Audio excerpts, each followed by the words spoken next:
I asked for this on purpose because you all kept referencing Madonna yesterday. Janet started this. Just want to let you know. Which leads me nicely into this. So, my name's Marc Thompson. I am, with these lovely guys, one of the co-founders of PrEPster.info. There isn't a translator here for people to translate from Cockney into English, so just bear with me. But I'm also one of the co-founders of Blackout UK, which is a website which provides a space for black queer men to tell our stories and our narratives. So for me, all of this comes together beautifully, and it's a great intersection. As I said yesterday on the mic, I don't promise to have the answers to one of the most important questions which has been coming up, and one of the themes that has been coming up around how do we reach migrant MSM? I don't have the answers. And I had a slide which was in here, which was, Jamal, you're black, you know, but I don't know. And I hope that my conversation with you now raises questions and this becomes a call to action. So we know that PrEP is having an impact, and we've seen diagnoses drop across London, in parts of the States, etc. But we also know that that is not impacting everybody. Globally, men like me, men who are non-white, so we're not going to go black, minority and ethnic, are still disproportionately affected by HIV across the globe. And that's an issue. That's a big issue. So, this is me. I know, right? But it's kind of one of those kind of, you know, old school activist things that you do. I mean, Gus did it yesterday and somebody else did it. You know, you kind of throw your old picture up there of yourself. And the reason I put this up there was to kind of say, this was me 30 years ago, a year after I was diagnosed. And when people ask me, you know, people ask positive people, you know, how did you get HIV? I would say, don't ask me how, ask me why. And I got HIV because I was young.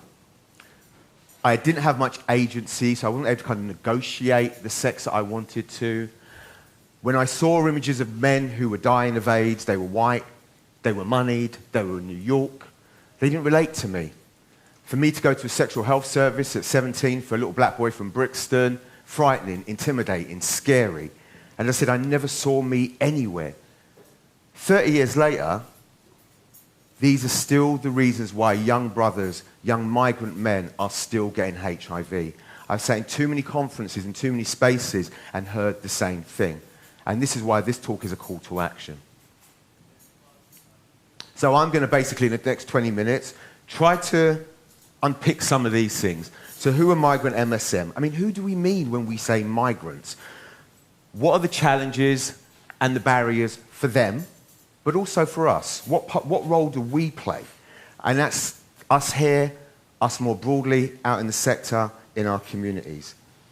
Will, yesterday in his presentation, talked about breaking down barriers. We need to break down barriers. I think we need to start breaking down some barriers in our own communities. And that's how we're going to start thinking about fixing. So, when I got the email asking me to present on migrant MSM and PrEP, I went, oh, hell no. This is not my area of expertise. I know black gay men, and that's what I work on. And I had a chat with a few people, and they were like, no, you do know, because you are a son of migrants. My parents migrated to the UK in the 60s. But this is what came to mind. And right now, this is the narrative that has been told to us about migrants. And as somebody said yesterday, we have a migrant crisis on our shores. We have all of these things happening. And I want you to keep this picture in mind as we go through my presentation, because I think this impacts on how we work with migrant men, or how we don't work with migrant men. And there's going to be some uncomfortable questions you're going to have to answer and start asking yourselves. But we know what migrant men are like, or who they are in our communities. And when I look around my community, I see the cute kind of hipster guys that have come to London from Spain, from Portugal, from Lithuania, from all over the place that are working as baristas or in tech companies and all that sort of thing. I see young black gay men like this who have come over from parts of Africa, parts of the Caribbean, but are also men like me who are second, third generation. So when you're thinking about the migrants in your community, in your countries, if you're in Paris, you think about the young brothers that are living out in the suburbs in Paris. Are you thinking about the young Caribbean guys that live in the barrios out in Barcelona? I'm thinking about the out and proud guys, the men and women who have traveled from Uganda, from Nigeria, and come to our countries as well, and also seen as migrants. But then our folk and our brothers that are fleeing oppression in Chechnya and parts of Russia, these are all migrants. We're not a homogenous group. We have different needs, and they are as diverse as the places that we come from. They are as rich and as detailed and complex as the reasons why we migrate and why we move around. My question for you is this. Does Femi, who's running from poverty and homophobia in Nigeria, get the same sympathy and empathy from us as Sergei, who's running from oppression in Chechnya? Think about that for a minute.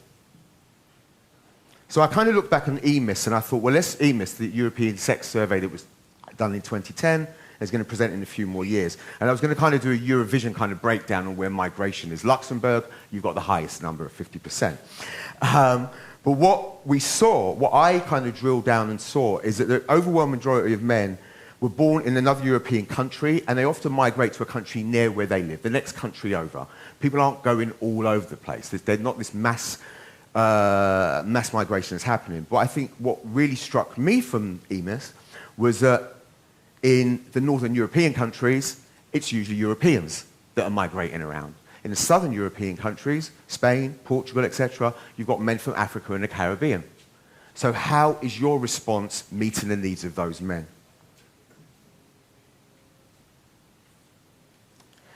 And then we think about all of the stuff that migrant men have to kind of manage, all the issues that we bring on board. And I'm going to kind of conflate migrant men with black, non-white, minority ethnic men, men who may not be part of the dominant population in your countries. And these are the various things: language barriers, lack of social capital, poor mental health, isolation, housing, xenophobia, Brexit. These two bad boys. Jacob Rees-Mogg, for those who don't know him, and the lovely Nigel with the bad teeth. But in all seriousness, if we consider that migrant MSM and BME men in our communities are already facing all of these issues, it's no surprise that HIV prevention may not be a huge priority for them. But these are also many of the factors that will increase their vulnerability to HIV, may put them in situations where they take more risks, or put them in situations where they have no choice but to take more risk.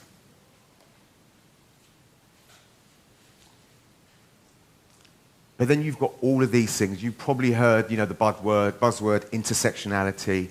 Our feminism isn't feminism unless it's intersectional. The same applies to us.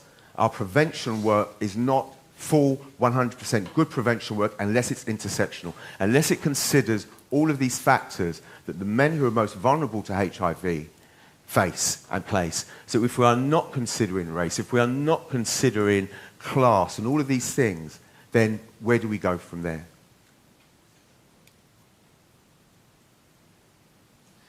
What's also interesting for me about this is that all of these factors then amplify everything else that's going on. It amplifies all those things in the previous slide that were already factors and had an impact on us. So let's move on to PrEP.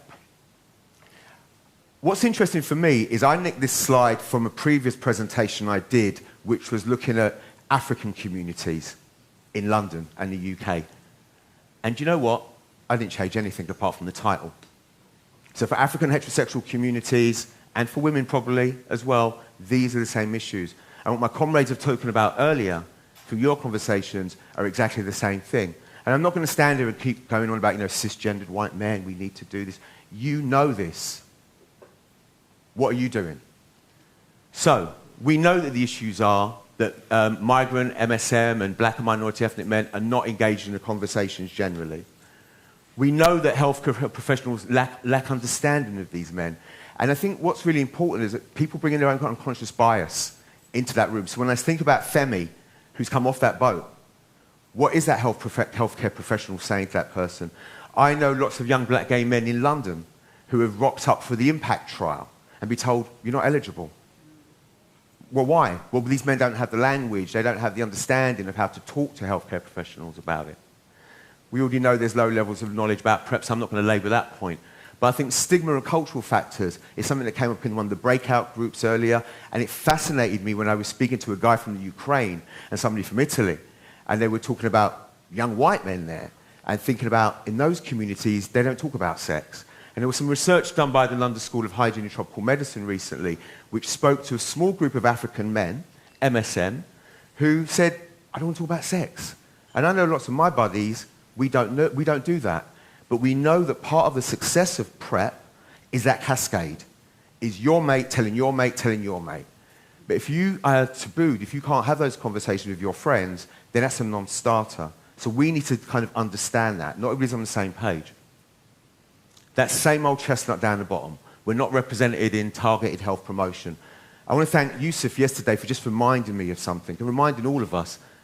What PrEP is doing is just shining a light on the inequalities. I've been doing this work for nearly 30 years, and this is still the conversation. There was a piece published by a young black gay man, 21 years old recently, I think it was in The Independent, look it up, the reasons why why we're failing black gay men in PrEP, and it applies to migrants, was primarily because of lack of representation. So who are the people in your materials? The last one there is being not engaged in clinical trials and studies. I just want to kind of turn your attention to the PROUD study, carried out a couple of years ago in London, which you'll know the stuff, so I'm not going to labour the point about it. But what we saw was overwhelmingly white MSM were accessing that trial. I think it was only 4% of black men and Asian men were in the PROUD study. I'm not going to beat ourselves up about that, it is what it is, but we learnt from it. And what we've done going forward with the impact trial is put a lot of energy into engaging with the community, is to talking to those men on the ground, those young black gay men, those young Asian men, those young men who have migrated, whose first language isn't English, to give them the tools so they can go to the clinics, so they can understand if they're eligible. All of that stuff worked, but we had to put a lot of effort into it and to recognize that we're missing a trick here. So, what do we do and what do we fix it? And how do we fix it? For starters, let's just stop saying that we are hard to reach. We are not hard to reach. It just reminds me of that old love song. You know, that old song, you're looking for love in all the wrong places? I mean, I don't know about anybody else, but I am. But the truth of the matter is that we're out there. You just need to find different ways of looking. Maybe the question you need to be asking yourself is, am I the person that should be looking? Do I know the social networks? Do I know the sexual networks? I'm a 48-year-old black gay man. I've got lots of friends in their 20s, but I don't try to get into those spaces. What I do is I key up my young boys to do that work on my behalf. So some questions for you. If your service, wherever you are, is overwhelmingly white, if your service does not have the people, those migrant men who are coming into your communities, into your country, and it doesn't necessarily mean skin tone, it could be anything else, language barriers, etc. Are they part of your staff team? Are they part of your volunteers? Are they at the front desk in your service centre? Somebody said yesterday about just having a piece of information in Croatian makes all the difference. Those things are so simple. When you're looking at those numbers of X amount of men are on PrEP in my community, amazing, woo, love it. But drill down on that information. Who are those men? My colleagues that have done work around women and PrEP know me. When I'm in a room and we're talking, I always say, well, what women? We need to start saying, what gay men? Which gay men are we talking about in our communities? We come to conference, we sit and we shake our heads and we say, oh, it's terrible. We don't have the answers. We do have the answers. Start looking inside. What role is our unconscious bias? What things are we bringing to the room that are stopping us, preventing this? As you just said, this isn't a new story. This is a 30-year-old narrative. How do we become more inclusive? Is our activism exclusive as well? I think in some ways it is. I was just reflecting on Will's slide yesterday, the Gilead folk. But I can't call on somebody who's a migrant in my country to put their body on the line for my activism when they're at threat of being deported. That doesn't work. So how do we make their voices heard? Talking about activism, if we're out there fighting for the right of gay men to fuck without fear, how many of us are out there fighting for migrant rights? How many of us are fighting to make sure that when people land on our shores, they are safe, they can have access to healthcare? How are we making sure that our work is truly, truly intersectional? Many of us often talk about our program we started with gay men. We thought we'd start with gay men. Therein lies the problem. Part of my issue with what was going on in London a couple of years ago when we started out, and I'd go for United for PrEP meetings, the conversation would be gay men, gay men, gay men. And I'd be like, well, women, trans people, black gay men, which gay men? Where are we now? We're playing catch-up. We should have put that back in the day. So, I put this up just because beautiful blackness, and I always like beautiful blackness in my presentations. I was going to put some Black Panther, but, that's on Tuesday. But anyway, the reason I've got these images up there is because whenever I want to see images of people that look like me, migrant communities, people that are non-white, I have to go abroad. Pretty much always have to go to the US or parts of the African continent. I'm quite proud of my own website, that we've done some amazing work to be really, really inclusive on PrEPster.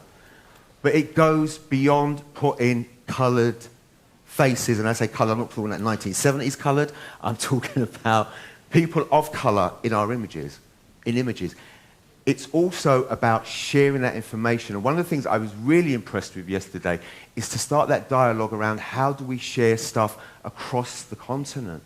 So if I'm working in London with a Spanish-speaking young man, how do I make sure that I'm meeting his needs? And that means I should be speaking to my colleagues in Spain to link up. I want to share my resources with guys in Eastern Europe to make sure that you can have all of that. We can't keep holding it on like that. That's how we move forward, by being inclusive, by being connected, by sharing those resources. So I'm going to finish up with this. It's my boy Phil. And Phil was in the slide yesterday. And the reason I've kind of put this up there is because this just demonstrates how we can be inclusive, how we can work together. Phil approached me at Black Gay Pride last year, said to me, I just want to do something around PrEP. I want to do something around the work. What do I do? And we kind of just brought him on board, and I mentored him, and we WhatsApp each other. I'm kind of Yoda to his Luke. And what Phil has done is what we should be doing. One, I'm passing on the baton. I don't want to do this forever.